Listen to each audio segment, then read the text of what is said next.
인사 한번 나누시겠습니다. 주 이름 환영하고 축복합니다. 은혜 받으시기 바랍니다. 네. 제가 새벽마다 일어나서 드린 첫 번째 기도를 지난주에 함께 따라서 했는데 한 번 더 해달라고 요청하는 분이 계셔서 한 번 더 해보겠습니다. 저를 따라서 한번 고백해 보시죠. 새 생명 주신 주님을 찬양합니다. 네. 2023년을 주신 주님을 찬양합니다. 오늘은 내 생애 최고의 날입니다. 2023년은 내 생애의 최고의 해입니다. 네, 주님과 함께하는 오늘을 기대합니다. 주님과 함께하는 2023년을 기대합니다. 성령 충만케 하옵소서. 성령 충만함으로 사명을 잘 감당하게 하옵소서. 네. 꼭 그렇게 되는 한 해 되시기 바랍니다. 네. 2023년 시작 오늘 1월 둘째 주 예배를 드리고 있습니다. 이렇게 지나온 삶을 뒤돌아보면 하나님의 은혜입니다 하는 고백을 대부분 많은 분들이 하신다고 믿어요. 이렇게 하나님의 은혜임을 고백하는 우리의 삶은 정말 하나님 은혜임을 알고 있는 것이잖아요. 하나님 은혜를 입었다는 말은 하나님의 자녀가 되었다는 것이고, 하나님의 자녀가 됐다는 말은 우리가 하나님의 자녀답게 살아야 될 몫이 우리에게 주어져 있다는 것이기도 합니다. 2023년은 하나님의 자녀답게 사는 한 해가 되시기를 바랍니다. 오늘 부른 찬양도 내 삶의 이유라는 찬양이고요. 설교 제목도 내 삶의 이유예요. 여러분, 2023년을 내가 살아가는 삶의 이유가 뭘까? 삶의 목적이 뭘까? 하나님이 나를 향해 기대하시는 삶은 어떤 모습이어야 될까? 우리 찬양의 가사를 통해 한번 먼저 확인해 볼까요? 예수는 내 힘이요 나의 기쁨 내 참소망, 그 이름의 생명이 내 삶의 이유라. 내가 사나 죽으나 그 이름을 위하여 내 모든 것 다 드리니 나를 받으소서. 오직 주만 따라갑니다. 오직 주만 높임 받으소서. 내 평생에 그 이름을, 그의 선하심을 세상에 노래합니다. 그 이름의 크신 능력 영원한 생명이 내 삶의 이유라. 가사를 보시면 예수님은 내 힘이요 내 기쁨이요 내 참 소망이십니다. 이렇게 말하고 예수 이름의 생명이 내 삶의 이유입니다. 이렇게 고백합니다. 여러분, 오늘 내가 살아가는 삶의 이유는 예수님이 나의 힘 되시고 나의 소망 되시고 내 기쁨이 되시고 그 이름의 생명이 내 삶의 이유다. 이렇게 고백하면서 이제부터 나는 사나 죽으나 그 이름을 위하여 내 모든 것 드립니다. 주만 따라갑니다. 오직 주만 높임 받으소서. 내 평생에 그 이름의 선하심을 세상에 노래합니다. 이렇게 고백해요. 우리가 살아가는 삶의 근원도 주님이시고 힘과 소망과 기쁨도 주님이시고, 그리고 그 주님을 위해 내가 평생 사나 죽으나 그 주님을 위해 살 것이며, 또 주님 높임 받는 삶이 되기를 원하고 그 이름의 선하심을 내가 세상 가운데 노래합니다. 이렇게 고백하면서 그 이름의 크신 능력 영원한 생명이 내 삶의 이유입니다. 여러분의 삶의 이유가 주님이기를 소망합니다. 주님이 나의 힘 되시고 소망 되시고 기쁨 되시며 그 주님을 위해 살아가는 나의 삶이 내 모든 삶의 자리에 주님을 노래하면서 살아가는 삶이라는 말이죠. 오스카 와일드가 쓴 그날 이후라는 책이 있습니다. 이 그날 이후라는 말은 예수님을 만나고 난 이후라는 뜻이에요. 예수님을 만난 많은 사람들이 병이 고침받고 복음안에 새로워졌는데 그날 이후는 그들의 삶이 어떻게 되었을까? 특별히 오스카 와일드는 예수님에게 병 고침 받은 사람들의 그 이후의 삶은 어떨까? 이렇게 상상을 해보면 책을 쓴 내용이에요. 우리는 성경을 통해서 예수님을 만나 병 고친 많은 사람들을 봅니다.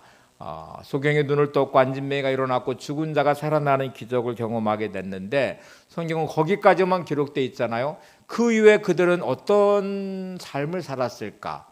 어떤 삶을 살았을까요? 오스카 와일드는 이렇게 상상을 하면서 이제 책을 써 내려가는데 어느 날 길을 가다가 한 술 주정꾼을 만나게 됩니다. 알코올 중독자가 돼버렸고 술 주정꾼인데 예수님이 당신 왜 이렇게 되었어? 이렇게 질문을 하니까 그 사람이 예수님을 딱 알아봤어요. 예수님이시군요.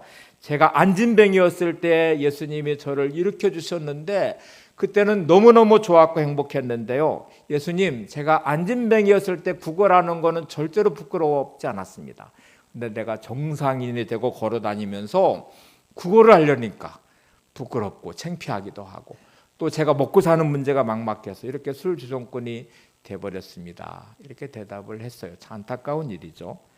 어느 날 이 갈릴리 호숫가의 부두에 있는 한 깡패를 만나게 됐어요. 막 난동을 부리면서 싸움을 하고 있는 깡패를 만나서 대낮에게 무슨 일이요? 라고 물어보니까 이 깡패도 예수님을 알아봐서 예수님이십니까? 제가 소경이었을 때 예수님이 침을 뱉어 진흙을 이겨서 제 두 눈에 발라주셨고 제 눈을 뜨게 해주셨는데 그때는 너무너무 기뻤습니다. 그런데 제가 두 눈을 뜨고 바라보는 세상이 너무너무 추하고 더럽고 안 입고 기도하고 그래서 제가 마음에 분노가 막 일어나다 보니까 다툼도 많아지고 싸움꾼이 돼버렸습니다. 그리고 예수님의 발 아래 엎드려 한없이 눈물을 흘리더래요.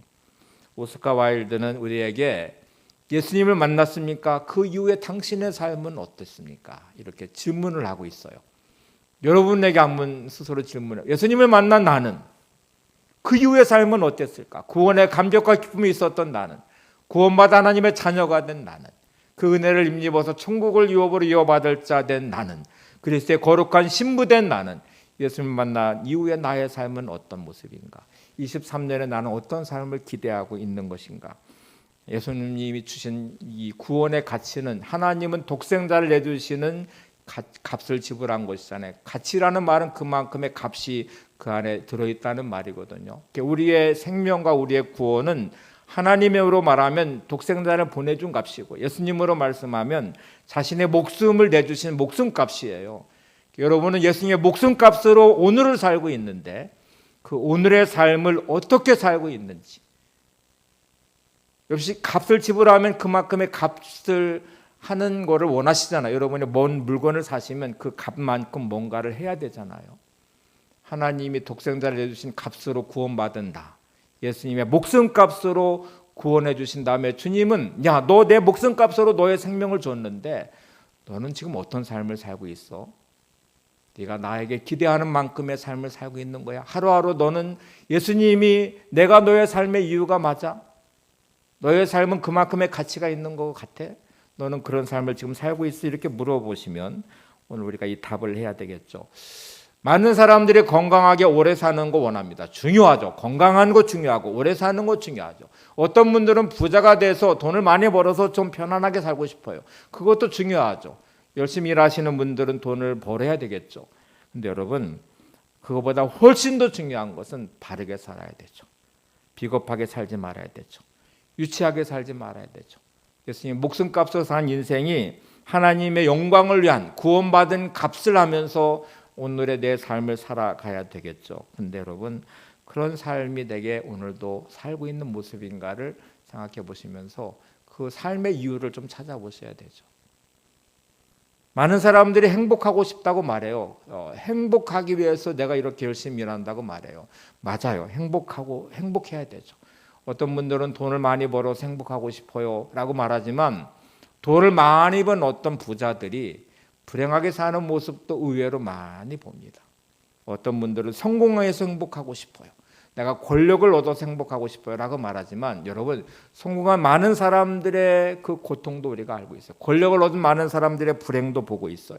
그리고 훨씬 더 많은 사람들이 자기가 원하는 바를 이루지 못해서 불행하다고 말합니다. 많은 사람들의 불행은 내가 원하는 대로 되지 않아서, 내가 원하는 만큼의 돈을 벌지 못해서, 내가 원하는 건강이 내게 없어서, 내가 원하는 성공이 내게 없어서 나는 불행합니다 라고 말합니다. 근데 여러분, 진짜 그것 때문에 불행한 것이 맞나요? 전도서를 쓴 솔로몬 너무 잘 아시잖아요. 세상의 부귀영화를 다 누려본 사람입니다. 최고의 권력, 왕이란 권력을 가지고 평생을 살았던 사람이에요. 하나님 신 지혜를 통해서 가장 지혜로운 사람이기도 해요. 그 솔로몬이 전도서를 쓰면서 이렇게 말합니다. 내가 인생의 답을 한번 찾아보려고 갈 때까지 가봤다. 원하는 말을 다 이루어봤다. 내가 원하는 거를 하기 위해서 내 물질을 써보고 권력을 사용하고 내가 가진 지식으로 인생의 답을 찾아봤는데 결론이 뭔지 아냐? 헛되다는 것이다. 전도서 1장 2절을 한번 같이 보실래요? 시작을 이렇게 합니다. 전도자가 이르되 헛되고 헛되며 헛되고 헛되니 모든 것이 헛되도다. 5번 반복해서 헛되다는 말을 하는데 히브리어로 헤벨이라는 단어가 헛되다는 말입니다. 헤벨, 입김이고 수증기이고 안개를 헤벨이라고 말합니다. 다시 말하면 야 네가 원하는 거를 이루었어? 너 원하는 바에 물질의 부를 얻었고 권력을 얻었고 네가 원하는 성공을 거두었어? 그거야 헤벨이야. 헛된 거야. 마치 너의 입김과 같은 거야. 입김은 후 부르면 실체가 있는 듯 보이지만 금방 사라져 버려요. 수증기와 안개가 실체가 있는 듯 보이지만 햇빛이 지면 다 사라져 버려요. 여러분이 원하고 추구했던 게 삶의 이유이십니까? 그거 다 헤벨입니다. 입김만 부르면 다 사라져 버릴 것, 아무것도 아닌 것이 되는 거죠.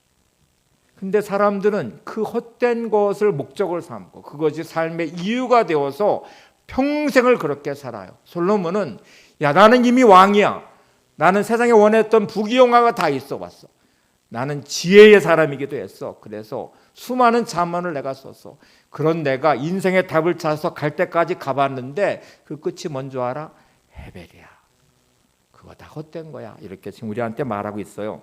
전서 3장 1장 3절 4절을 보시면 이어서 이렇게 고백합니다. 해 아래에서 수고하는 모든 수고가 사람에게 무엇이 유익한가? 한 세대는 가고 한 세대는 오되 땅은 영원히 있도다.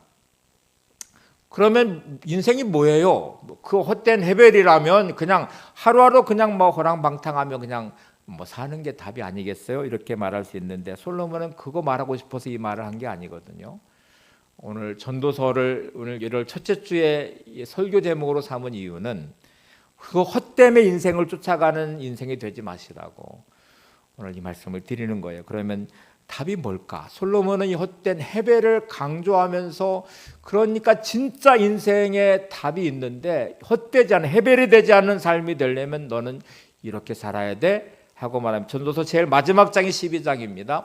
마지막 12장 1절에 이렇게 말합니다. 같이 보실까요? 시작. 너는 청년의 때에 너의 창조주를 기억하라. 곧 곤고한 날이 이르기 전에 나는 아무 낙이 없다고 할 해들이 가깝기 전에.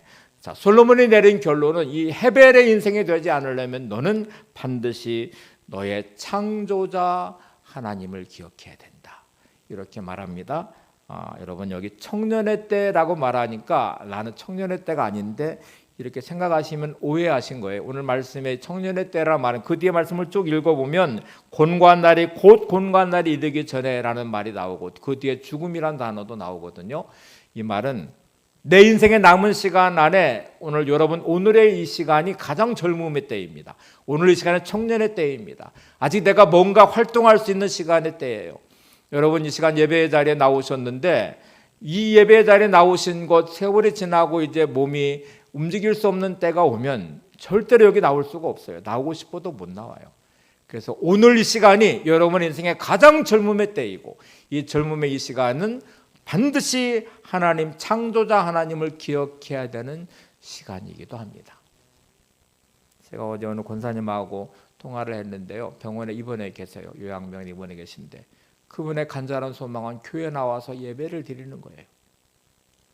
그 병원의 원목 되신 목사님이 며칠 전에 저한테 전화를 해주셨더라고요. 그 권사님을 만나면 나눔의 교회가 어느 방향에 있어요. 저 예배 드리고 싶어요. 교회 가고 싶어요. 그 말을 그냥 계속 말씀하신대요.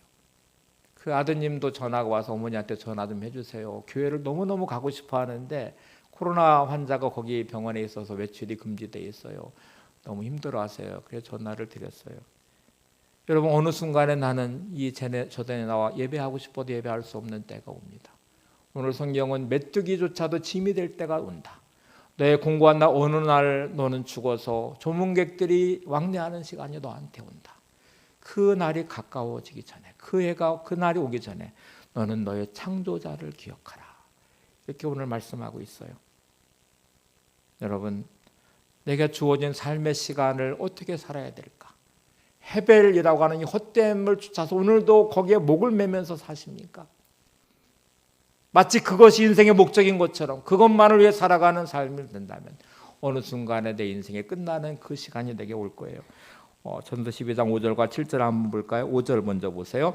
또한 그런 자들은 높은 곳을 두려워할 것이며 길에서 놀랄 것이며 살구나무가 꽃이 필 것이며 메뚜기도 짐이 될 것이며 정욕이 그치리니 이는 사람이 자기 영원한 집으로 돌아가고 조문객들이 거리로 왕래하게 됨이라. 7절 볼까요? 흙은 여전히 땅으로 돌아가고 영은 그것을 주신 하나님께로 돌아가기 전에 기억하라. 돌아가기 전에 기억하라 라는 말씀이 오늘 7절의 말씀이에요. 돌아가기 전에 기억하라. 인생은 다 돌아가는 존재입니다. 아침에 열심히 일하기 위해서 집을 나가신 여러분, 저녁의 시간이 되면 집으로 돌아오죠. 돌아오는 그곳에 쉼이 있기 때문에 그래요. 낮에 수고와 힘든 시간들을 보내면서 빨리 집에 가 쉬고 싶다 할 때 그 돌아가는 곳이 교회예요. 집이죠. 인생을 다 마친 우리의 인생은 하나님께로 돌아가는 게 인생이래요. 곧 너의 인생이 하나님께로 돌아갈 그때가 오니 너의 지금 젊음의 때에, 너의 지금 이 시간에, 가장 인생의 젊음의 시간에 너의 창조자를 기억하라고 말합니다. 여러분, 인생은 돌아가는 존재라는 것을 기억하시고 매일매일 여러분이 집으로 돌아가듯이 이제 주일이 되면 아버지께로 오는 날이 주일이거든요. 그래서 일주일을 사시면 우리는 이 소망이 있으셔야 돼요. 내가 주일날 아버지께로 돌아가는 이 거룩한 날에 주님을 예배하기를 원합니다. 이 시간의 예배는 하나님께로 돌아오는 날이에요. 이게 얼마나 중요한 날입니까? 내가 지치고 힘들 때 주의 품으로 돌아와서 주님께 위로받고 안식을 얻고, 내가 상한 마음이 있을 때 주께로 돌아와 예배하며 주께서 나를 치유하시는 은혜를 누리고, 내 인생에 지치고 어려울 때 나에게 회복해 하시는 은혜를 경험하고, 내 인생에 답이 없을 때 내게 답을 주신 하나님, 나를 인도하신 하나님을 기억하며 주를 예배하는 시간이 거룩한 주님의 날입니다. 여러분, 인생에 공고함이 있을 때 주님은 우리를 초청하시잖아요. 마태복음 11장 28절에 수고하고 무거운 짐진 자들아 다 내게로라 내가 너희를 쉬게 하리라. 주님께 돌아올 때 주님은 여러분에게 쉼과 안식을 주실 것입니다. 자, 돌아간다는 말은 전제된 앞에 전제가 하나 있어요. 하나는 하나님께로 돌아간다는 말은 다른 말로 말하면 하나님께로부터 왔다는 말이에요. 우리의 생명은 하나님께로부터 온 생명, 하나님이 주신 생명을 가지고 살아가는 인생이기 때문에 돌아가는 것이죠. 여러분, 아침에 집을 나갔다기 때문에 밤에 돌아오는 거잖아요. 주일날 예배를 드리시는 거 하나님께서 돌아오는 날로 여기시면 이 날이 얼마나 소중한 날입니까? 일주일 동안 내가 살아가면서 주일을 그리워해야 되죠. 하나님께로 돌아가는 주일날 가서 내가 쉼을 얻고 회복하고 안식을 얻는 것이죠. 1994년에 성수대교가 무너졌잖아요. 김동호 목사님이 이 경험이 잊을 수 없는 경험이었다고 고백을 해요. 새벽 기도를 성수대교를 지나서 교회를 가요. 그러니까 날마다 다니는 도로가 성수대교인데 그날 새벽도 1994년 그 새벽도 교회를 갔다가 왔어요. 아침에 출근하려고 하니까 뉴스를 딱 들으니까 7시 38분에 성수대교가 무너져서 49명의 사상자가 났대요.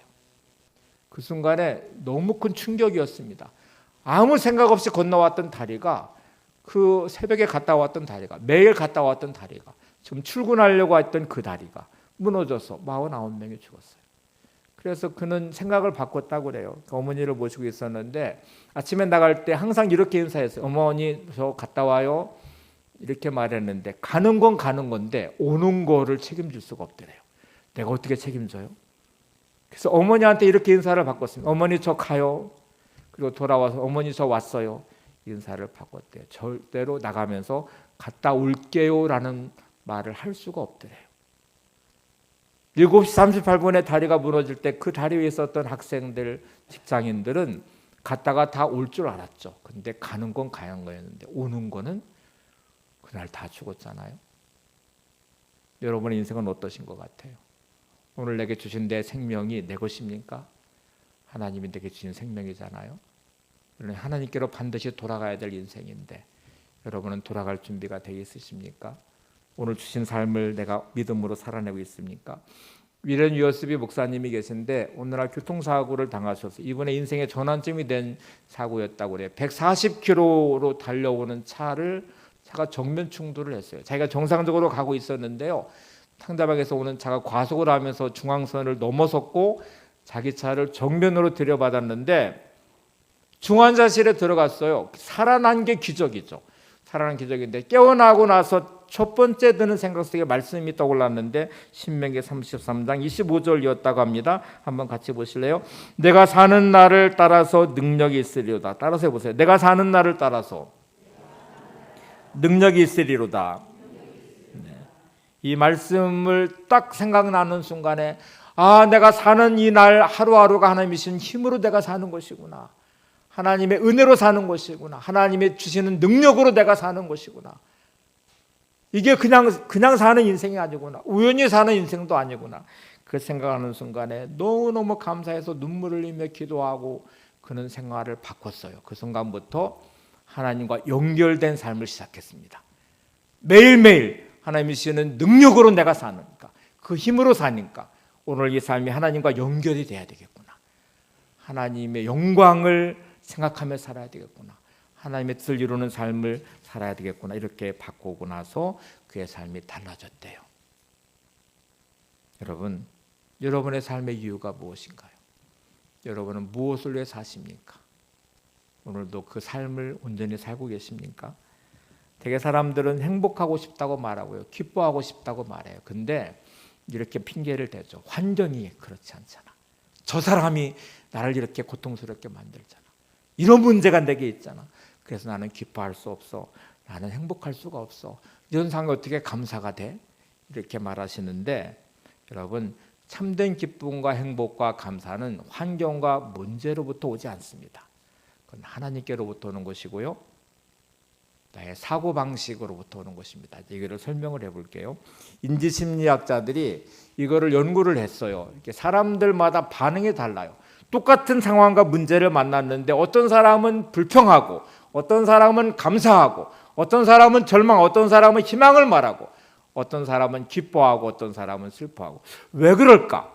코로나 상황을 똑같이 경험하고 있는데 어떤 사람은 그 상황에 대해서 한없이 절망하고 불평하는 사람이 있는가 하면 어떤 사람은 그 과정 안에서 감사하는 사람도 있더라는 거예요. 그래서 인지심리학자들의 결론이 뭔지 아세요? 한 사건과 반응 사이에는 뭐가 들어있냐면 그 사람의 신념이라는 게 들어있고 그것에 대한 해석이 들어있더래요. 자, 사건이 일어났고 거기에 대한 반응은 그 중간에 어떤 역할을 하는 게 있는데 그 사람의 사고체계에 신념이라는 게 들어있고 그걸 해석하는 해석이 들어있대요. 좀 어려운가요? 이렇게 쉽게 설명해 볼게요. 많이 아시는 이야기입니다. 컵에 물이 반잔이 들어있어요. 반잔이 들어있는 건 현실이에요. 이건 상황이죠. 문제이죠. 근데 어떤 사람은 그 반잔을 보면서 반잔밖에 안 남았네 하고 불평합니다. 어떤 사람은 반잔이나 남았네 그리고 감사합니다. 똑같은 반잔 컵 안에 들어있는 반컵의 물은 똑같은 상황이에요. 근데 거기에 반응은 달랐죠. 그 사람이 가지고 있는 사고체계, 신념과 해석에 따라서 반잔밖에 안 남아있다고 불평하는 사람이 있는가 하면 반잔이 남았다고 감사하는 사람이 있어요. 삶의 자리는 다 똑같습니다. 어떤 문제를 만날 때 어떤 사람은 그것 때문에 힘들다고 짜증내고 불평하고 원망합니다. 저 사람 때문에 내 인생이 불행하다고 한없이 미워하고 분노하기도 합니다. 그런데 어떤 사람은 그 상황에 대해서 감사하기도 해요. 또 기뻐하기도 해요. 반응은 다르죠. 여러분의 그 중심에 들어있는 여러분의 마음은 어떤 사고체계를 가지고 어떤 신념을 가지고 어떤 반응을 만들어내고 있습니까? 초대교회의 성도들을 이렇게 들여다보시면 그 중에 있는 가장 기쁨이라는 단어가 많아요. 초대교회 성도들의 묘지에 보면 기뻐하는 자 누구누구 성도, 감사하는 자 누구누구 성도 이렇게 묘비명들이 많대요. 여러분이 돌아가신 다음에 묘비명을 쓴다면 뭐라고 쓸까요? 불평하는 사람 누구누구, 원망과 분노의 사람 누구누구 그렇게 쓸까요? 아니면 감사의 사람 누구, 기쁨의 사람 누구? 초대교회 성도들은 기쁨의 사람이었어요. 감사의 사람이었어요. 특별히 신약성경 바울서신 안에 보면 옥중서신 안에 특별히 많이 나오는 단어가 감사와 기쁨이라는 단어예요. 이게 이해할 수 없는 부분이잖아요. 감옥에 갇힌 억울한 삶의 시간을, 그 노년의 죽음 앞에 놓여지는 그 고통스러운 시간을 사도 바울은 왜 기뻐하라고 말할까? 왜 감사를 강조하고 있을까? 그의 마음속에 도대체 무엇이 들어있을까? 성경학자들은 이것도 연구를 해봤어요. 도대체 초대교인들의 기쁨은 어디서 오는 것일까? 환경에서 오는 거는 절대로 아닙니다. 왜냐하면 핍박을 받았거든요.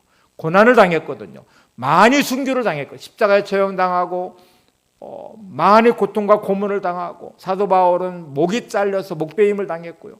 베드로는 거꾸로 십자가 못 박혀 죽었잖아요. 많은 사람들이 사자에 뜯겨서 원인경영에서 죽어갔습니다. 근데 그들의 마지막까지 그들의 기쁨은 어디서 오는 것일까?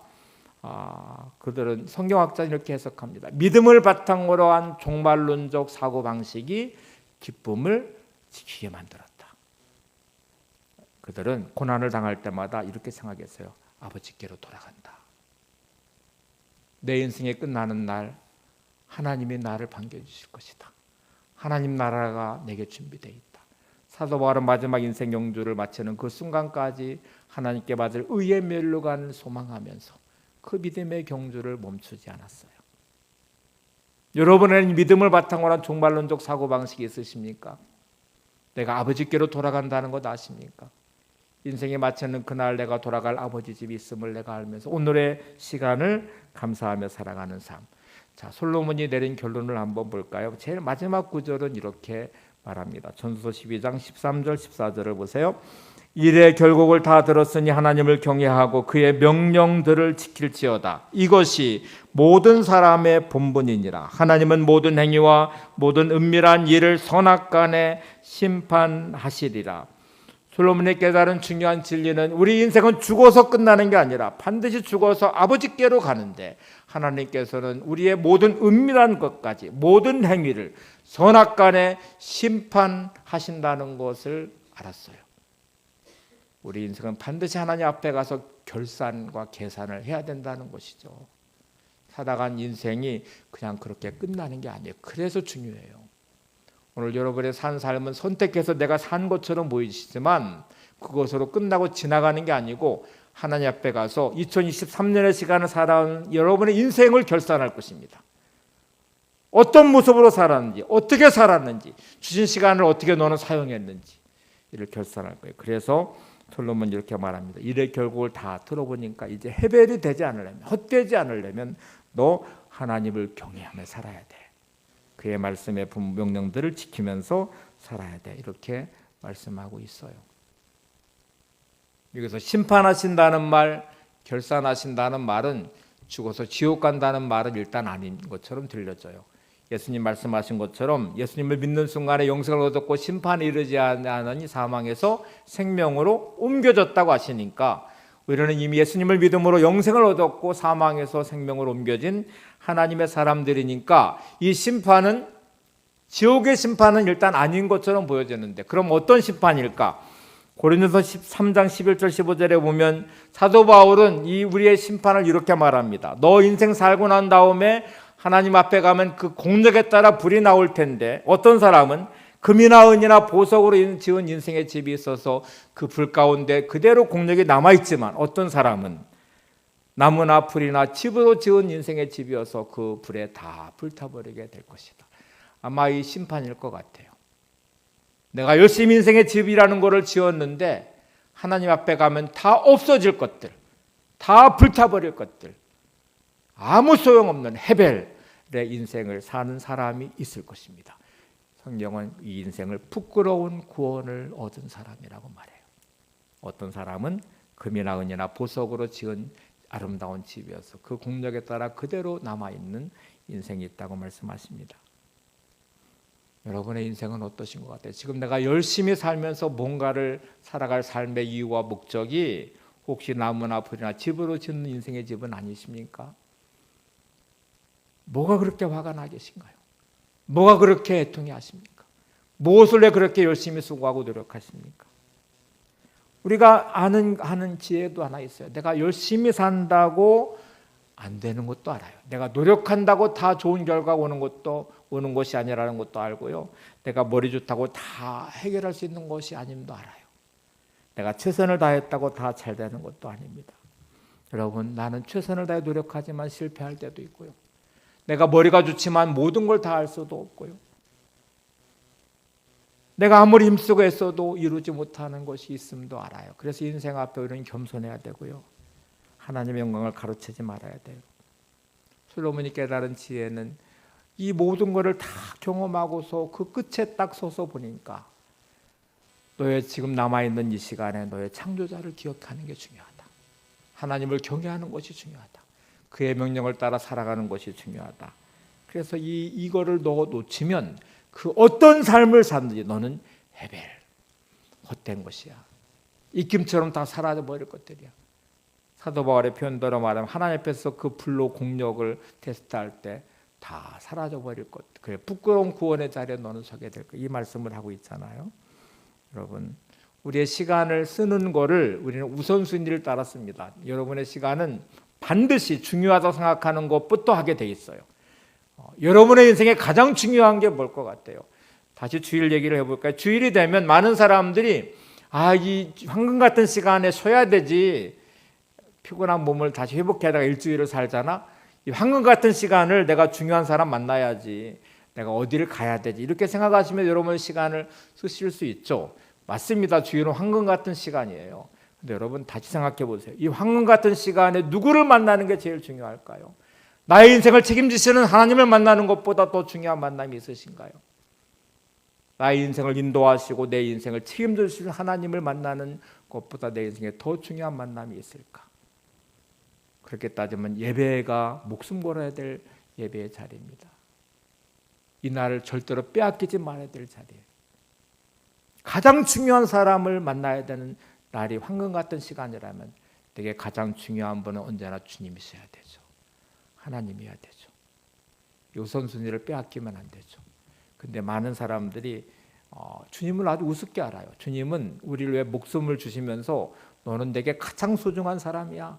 너의 인생의 값은 내 목숨값이야. 그거 잊지 말고 살아야 돼. 너의 구원이 나의 삶의 이유였거든. 그러면 나의 삶의 이유도 주님이셔야 되죠. 내가 만나는 가장 소중한 분도 주님이어야 되죠. 여러분, 주의를 잘 지키는 것, 하나님을 경외하는 것입니다. 주의를 잘 지키는 것, 주의 말씀과 규례를 따라 살아가는 것입니다. 이곳에서 놓치기 시작하면 우리 인생은 어긋나기 시작할 것이고 엉뚱한 데 내 인생을 쓰기 시작할 것입니다. 여러분의 주어진 가장 소중한 시간을 주님 만나는 자리에 세워주시기를 바랍니다. 마지막 성경 구절 한번 볼까요? 전도서 5장 19절에 솔로몬이 이제 인생을 살아가는 아주 중요한 식을 우리한테 하나 알려주고 있어요. 같이 보세요. 또한 어떤 사람에게든지 하나님이 재물과 부유를 그에게 주사 능히 누리게 하시며 제 몫을 받아 수고함으로 즐거워하게 하신 것은 하나님의 선물이라. 자, 하나님은 어떤 사람에게든지 하나님의 재물과 부유를 주신다고 말씀하셨어요. 하나님은 우리를 위해 준비하신 재물과 부유가 하나님께 있어요. 그걸 우리한테 주고 싶어 하셔요. 그래서 그거를 누리게 하시는데 제 몫을 받아 수고함으로 즐거워하게 하시는 삶, 그게 우리가 이제 누려야 될 삶인데 제일 마지막에 뭐라고 되어 있냐면 하나님의 선물이라. 자, 저를 따라서 보시고 우리 인생은 하나님의 선물입니다. 오늘의 시간 하나님의 선물입니다. 2023년은 하나님의 선물입니다. 네. 선물로 받은 오늘의 시간, 선물로 받은 나의 인생, 선물로 받은 우리 가정, 선물로 받은 나의 일터. 기분 나쁘세요? 선물 받았는데 내 기분 나빠. 이렇게 말하면 선물 준 사람도 진짜 기분 나쁩니다. 하나님이 오늘의 시간을 선물로 주셨는데 막 짜증을 내면서 오늘의 시간을 막 타락함으로, 범죄함으로, 분노하면서, 불평과 원망하면서 여러분 주신 하나님의 선물의 시간을 그렇게 써보세요. 하나님이 내게 주신 일터, 우리 가정에 그 선물을 받아서 기뻐하라고 주셨는데 그거 가지고 막 불평하고 원망하면서 그런 자리에 머물러 계셔보세요. 이게 얼마나 비참한 거예요. 선물로 받으신 여러분 즐거워하시기 바랍니다. 기뻐하시기 바랍니다. 그게 우리의 몫이에요. 우리가 살아야 될 삶의 이유이기도 해요. 그 앞에 구절에 보면 그 아름답다는 표현이 나오거든요. 인생은 아름다움을 보시며 사셔야 돼요. 주신 선물의 시간을 날마다 아름다움을 보면서 하나님 오늘도 내게 주신 그 하나님이 주신 몫이 있는데 그의 재물과 부유를 주셨다면 그 몫을 내가 찾아서 누릴 수 있도록 수고하면서 오늘도 즐거워하며 살겠습니다. 기뻐하며 살겠습니다. 감사하며 살겠습니다. 이 믿음의 태도를 가지시고 오늘을 사셔야 됩니다. 2023년이 그런 해가 되시기를 바랍니다. 하나님께서 주신 선물을 누리며 감사하시고 기뻐하시고 즐거워하시고 안 좋은 거 보시면서 불평하지 마시고 아름다운 거 보면서 좋아하세요. 오늘도 내게 주신 하나님의 몫이 있음을 기억하시고 그 몫을 내가 받아들이기 위해서 주님을 찾아야시고 주님을 만나야 되고 주의 은혜를 구하시면서 오늘도 믿음으로 승리하시는 여러분들 되시기 바랍니다.